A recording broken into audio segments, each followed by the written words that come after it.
সম্প্রতি যে ঘটনাগুলো, বিশেষ করে যে যাকে বহিষ্কার করা হয়েছে ইসকন থেকে, তার যে কর্মকাণ্ড, সেই কর্মকাণ্ডগুলো আসলে দেশ বিরোধী হিসেবে অনেকে মনে করছেন। আপনি ইসকনকে মানে নিষিদ্ধ চান কিনা?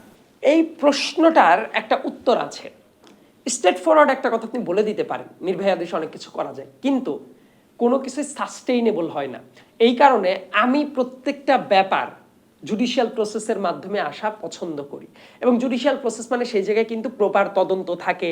আপনি দেখেন যে কি কি অপরাধ হয়েছে তাদের বরাত দিয়ে, এবং তাদের ইন্ধন ছিল কিনা, এবং তাদের যে এজেন্ডাগুলো ছিল সেগুলো রাষ্ট্রের সাথে সাংঘর্ষিক কিনা, এবং প্রত্যেকটা কাজ সেটা আসলে জুডিশিয়াল ডিসিশন। আমি চাই যে জুডিশিয়ারির মাধ্যমেই এই কাজটা করা হোক। নির্বাহী আদেশে আপনি অনেক কিছু করলে সেটার দেখা যাবে রিপারকেশনটা ফেস করা অনেক ক্ষেত্রে আবার জরুরি হইতে পারে, কিন্তু একটা প্রপার তদন্ত দরকার। এই মুহূর্তে যেহেতু আমার হাতে প্রপার তদন্ত নাই, আমি এটা বলতেও পারছি না যে এইটা এটা এটা এটা হচ্ছে।